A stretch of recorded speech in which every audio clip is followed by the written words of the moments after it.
Hi, everybody. This is Jason. This is Pete. And this is the Lost Legions podcast. And what are we doing today? We are here to talk about the high command, the highest up here command slots. It's not funny, is it? We're here to talk about high command slots. It's late. We've been recording for a long time, but we thought we'd just throw one extra one in just for you guys. Following on our little mini series of taking a deep dive into the Crusade primary detachment, we are going to take a look at the high command slot options, and guess what? There ain't that many. So we're talking about the masters of the Legion. Yes, exactly. So going through this, so it's this little emblem up here. These are your high command slots, and you get one only in your primary detachment. And I think there's only one way to get another, isn't there, with a specific odd command attachment? I'm not sure, but anyway. I think you can take one that you can take a commander slot and put a Praetor, and then you can put a Praetor in it. Yeah, but I don't think he doesn't get some stuff. I don't remember exactly. Basically, we're gonna have two Praetors, but yeah. So let's special assignment. That's what it's called. Yes, yeah. Yes, you're right. Or it's called detention. Oh yes, a logistical benefit, isn't it? Yeah. Yes. Yeah. No, a prime. You're right. Not logistical. Prime. Right. Anyway, let's get into it. The Praetor, the humble Praetor. Or not so humble anymore. So he is. I'll take it firstly, Jay, and then you can come to the next bits if that's cool. So we have the Praetor at 120 points. He has some multiple options here. He can be taken on foot or with a jump pack. If he chooses to go for a jump pack, he gains 20 points to his total score. He has some really cool wargear, to be fair. So he can have pretty much anything off of the Legion Officer wargear list.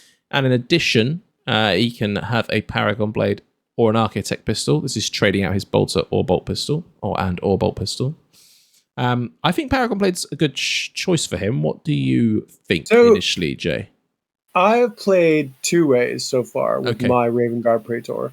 One was with the claws, which are very similar. The lightning claws, the Raven sounds are very similar to normal lightning claws now. The only difference is the Raven Guard ones get a +1 initiative on the charge. So, but I'm breaking this down to let you guys know. So Ian and I went back and forth, and I actually think the lightning claws are a little bit better. Yes. Because there's so few attacks. The fact that you get 2 attacks and then you're rending on a 6 means that you automatically have then wounded. The rending and breaching on a 6. The Paragon Blade was good and has critical strike. We didn't think it was very good to begin with. It has critical strike, which means you when you roll a 6, you auto wound and it does an extra damage. At AP2. So right? At AP2, yeah. So it was more swingy, plus you're only getting the 5 attacks, right? So it's kind of a toss-up, but what we found was that the lightning claws seem to be just as deadly or more deadly than, because I think you'd hit like 3 or 4 times, like you necessarily wouldn't roll a 6. It just seemed like the weight of numbers with the lightning claws was really good. So there's multiple good options, I guess is what I'm saying. But I just kind of want to give you guys the rundown. The Paragon Blade is good. I have not used a Praetor yet with any sort of Thunderhammer or Power Fist. I'm sure they'll be very similar to how they used to be because of the multiple damage that they do. But also remember, they have 4 wounds now. This version of the Praetor has 4 wounds, right? Yes. So it's going to take 2 hits with a Thunderhammer to down you. What do you think? Yeah, I think it's interesting. I see what you mean about the Lightning Claws. It's 20 points for a pair of Lightning Claws versus 15 points for a Paragon Blade, right? So you're going to have 7 attacks with the Lightning Claws? Yeah. And if you roll the 6 to hit, you automatically rend and breach. Is that right? Yeah. So you're going to get one average, like 1 rend immediately at AP2, and then you're then going to have the to wound rolls afterwards. So The thing is that like you then if you get a second chance with everything else to breach on a 6. So you roll the first initial batch of 7 dice. And then so it's better than you think it is, because then on the second set of dice, you get a second chance to get that breaching roll again. I think it really just does depend, doesn't it? Because you got the 5 attacks with a Paragon Blade. You roll 1 6 on a hit roll, and you're doing the Lord's work, right? Well, you're doing 2 damage. Damage 3. No, damage 2. Damage 2. So Paragon Blades are 1 damage. Oh. And then the critical strike gives them an extra damage. So they do 2 damage. So, yes. Oh, okay. I thought yeah. Ian and I thought they were terrible to begin with, but then we realized what critical strike did, and we're like, oh no, they're actually pretty good. But they're not... Lightning Claws just... In the games, I mean, mind you, we've played 5 games. So, like, in the games I played, the Lightning Claws seem to eck it out a little bit more. Like, I ended up killing his console for his Dark Angels with Lightning Claws. Yeah. So, I mean, it was just... It was... Because, like, a lot of... And the way that challenges work... Yeah. You go before them if you win the roll, right? And then this is... I think this is a pertinent conversation because we're talking about your guys' Praetor. And it's how you had, right? Yep. Yeah, exactly. He had a Thunderhammer, so he was going way slower than me. Oh no, he had not a Thunderhammer. It was just the Calamite Warblade, the Tyrannic Greatsword. Okay. So he was going slower than I was, and I had a bonus every time because I had more guys in my unit, and so I was like +2 or 3 every time we did a roll. So what I ended up doing was, and I forget the name of this challenge, guys, but there's one that gives you an extra damage for every hit you do. Okay. So my Lightning Claws were doing 2 damage, and I was going before him, even though I had to roll 2d6 and pick the lowest.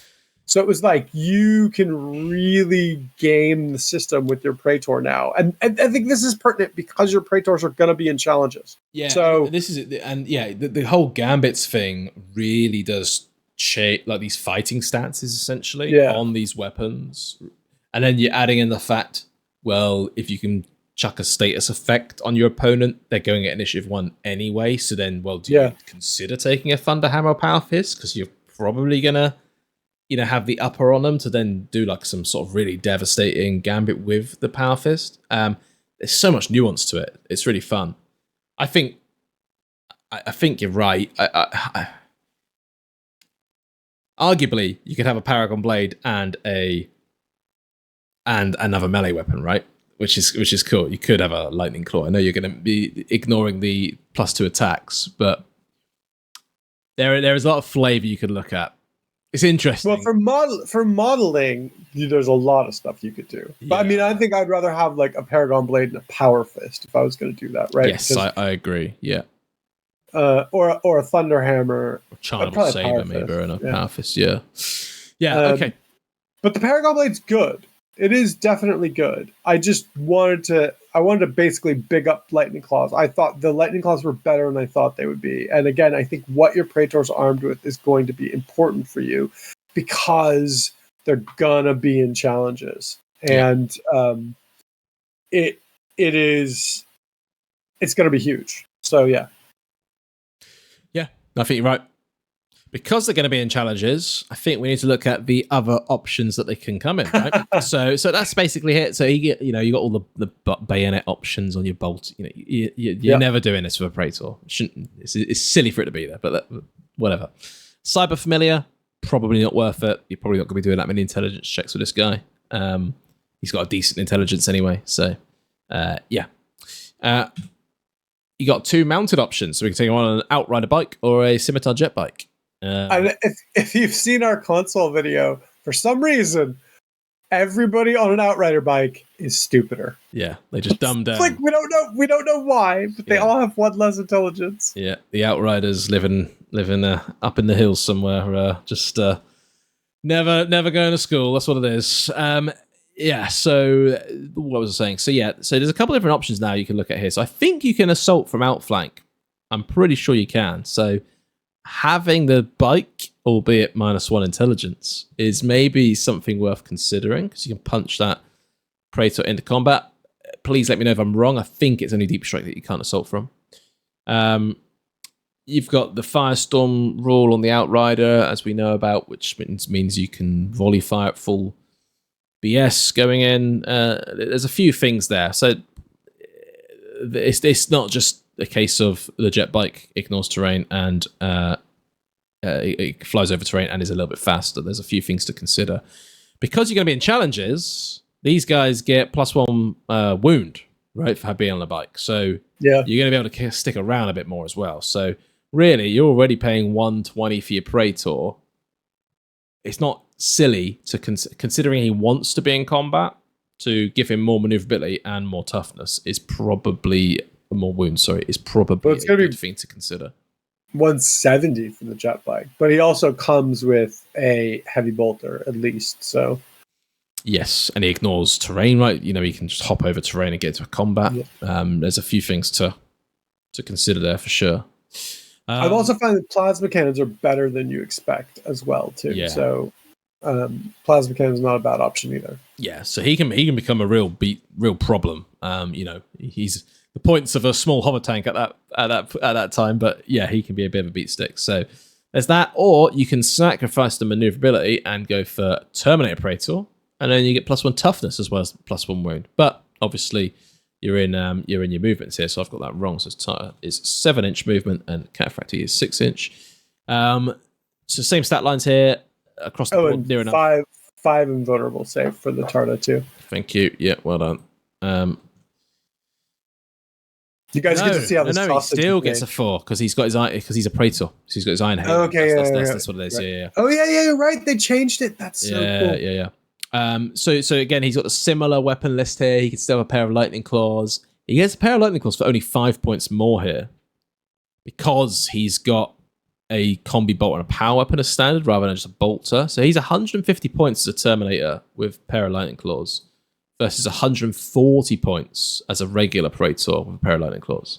So if you do want to build your Praetor for how you want him to look, first and foremost, be inventive with your models and fluffy. If you want to go Edward Scissorhands mode to the max, then maybe Terminator is your best option for +1 toughness and +1 wounds for 10 points. I really liked the I really found that the toughness 5 on Terminators was really telling, and it felt they made them really tough. I mean, everybody's an Iron Hands from last edition when you're a Terminator now, and then I think lightning claws were better than I thought. So that would be I would not bulk at that. Like putting your Praetor in Terminator armor and giving him lightning claws would be really cool. Yeah, definitely. It's best 150 points you'll ever spend. And then we got the Saturnine Praetor. So that's the regular Praetor. Saturnine's quite a bit different. So do you want to bust in this one, Jay, a little bit? So the Saturnine Praetor stat line. The Saturnine Praetor is a lot tougher, right? He's a lot slower, and heavy. So, like, I think the biggest problem you're going to have with this guy is getting him into combat with his 1-inch setup move, and then his 5-inch move. So he's really not going to get there. If they come to you, though, like, I think he is just going to absolutely crush stuff. Toughness 6. Is he strength 4? I think he's actually higher strength. 6 wounds. I'll check. You carry it. 4 attacks, 10 leadership. He's 2 up, 4 up, and he has the Saturnine War Axe, the Disruption Fist, or the thermal and a thermal diffraction field. The War Axe. He's strength 4. Is he strength? Okay. Yeah. So the War Axe is +1 strength. So he's strength 5. Yeah. 2 damage. AP 2, Reaping Blow 2. So they're definitely going to be outnumbered, right? If he's with a Saturnine squad. Yeah. So that's actually pretty good. So he gets 2 extra attacks with Reaping Blow. The concussion hammer is initiative modifier -3, same attacks, ×2 strength, so it'd be strength 8, AP 2, damage 3, critical hit 6. So that's a pretty beastin' hammer. Yeah, I do 4 damage on a 6, but it's slow, right?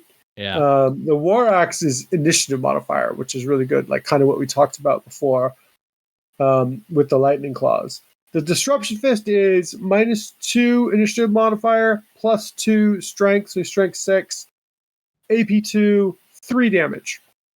So also not a bad choice, right? He has a whole bunch of really good options.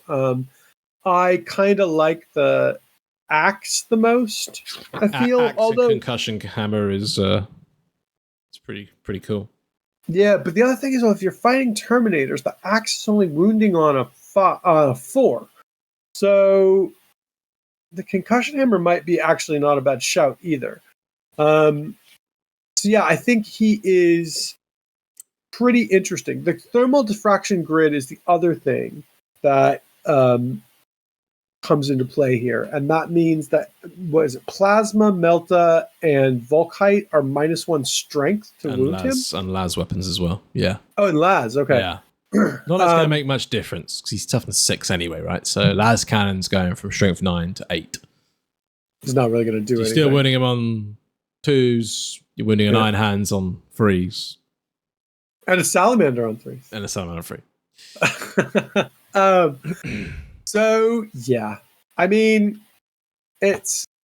I think this guy, you want to chuck a Saturnine teleportation transponder on him and just dump him in the enemy backline. I think with a squad, because I think he can take a squad when he does that. Yep, yeah, and just throw them in the back and be like, deal with this. What I think is going to be, which is not out yet, but we've seen the pictures, is the Saturnine Command Squad. Yeah, which is 3 of these guys, not 3 Praetors, but it's 2 guys with him in with the close combat weapons. And I think, like what Pete said, you're going to drop them down in the backfield and go deal with this. You are. However, I think a drop pod with a Contemptor or a Leviathan does exactly the same thing without sacrificing your Praetor. So it's going to be interesting what to do and how that's going to work. The other thing is you could put all 3 of them in a Land Raider and dump them out. Because again, I think the other thing they're going to need, if you're going to go with the melee version, you're rocking this guy. This is why I'm bringing it up. Because if you're rocking with this guy, you're going to have to chuck him in like a Land Raider. Because what is he, bulky 4? So if you have the command squad, there's 3 of them. The Land Raider is 12. So they're bulky 4. So actually all 3 of them can fit. So they can pop out of a Land Raider. Yeah. And then they might have that charge distance to get there. Because the Land Raider gets moved. They disembark their movement. They then get to do their setup, move, and charge. Right? Like, so this is... they're going to need some way to be delivered. It's a spicy meatball, but it's a very slow spicy meatball. Yeah. Yeah, I think if you're going to be dropping these guys down, you're going to want to run a Master of Signals alongside it to like nearly guarantee that they're coming in, right? Getting that +1 because if you're deep striking them in, you can't afford for them to sit into turn 2 or 3 with how slow they are. You just wasted time and effort and points with these guys. Yeah, we talked about this a bit in the other video where I think I had missed 2 turns on a deep strike and my opponent missed like 1 turn, and it was just like it punished both of us. Oh no, he missed 2 turns too. So it was like it just punished both of us in a 4-turn game that our stuff did not come in. Yeah. And it was like his was an airplane, so it could have come in turn 1. I was a deep striker, so I didn't even start rolling turn. So it doesn't come down till the end. So it was brutal. Yeah. It's I think it's important to get it right if you're going to be chucking them in. The only other thing to mention is this little chap here, the High Command. He's the only guy, the Praetor, that gets Master of the Legion. So Master of the Legion gives you an additional reaction point allotment, which is I think that's going to be pretty important. Have you played a game yet without a Praetor, Jay, or not? I have not, just because I used to take a Praetor, so I've just been taking him. And it was, my opponent in the last game didn't have one. So I actually had 3 reactions to his 2. Yeah. And it was pretty interesting. Like, the Praetor is very, very worth it for that reason. The extra points I paid for him seemed to be completely worth it just for the extra reaction. The only negative to him is the Slay the Warlord rule, right? So some of the missions, that's like 3 victory points. There might be one where it's 4 victory points, I think. But it's definitely 3 victory points in one. It's variable in different missions. And you don't give up Slay the Warlord, obviously, if you don't have a high command. So if you do run a list without Praetor, yes, you have 1 less reaction, but you also cannot give up Slay the Warlord unless you're running a Delegatus. But so there are pros and cons. I think having the reaction for 4 extra reactions in the game for 4 game turns is probably more important than trying not to give away those victory points. Just do better. Just don't lose your Praetor. I want to also bring this up because this drove me crazy today. The rule for this is on page 15 of the Liber. Nowhere listed that I could find, but I finally found it. No reference to it or anything. No. Yeah, under additional reaction point, there's a text box, and it just offhandedly says Master of the Legion gives you an extra reaction.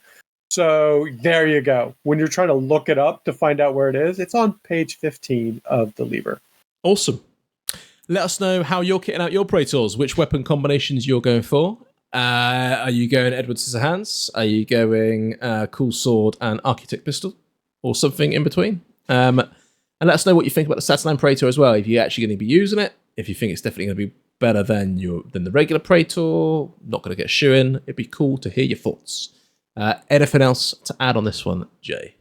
Yeah, I'm curious to see how this pans out. I'm curious what people start using for challenges. I want to know if you guys find the lightning claws as good as I did. So yeah, let us know in the comments, and we'll see you on the next one, guys. Bye.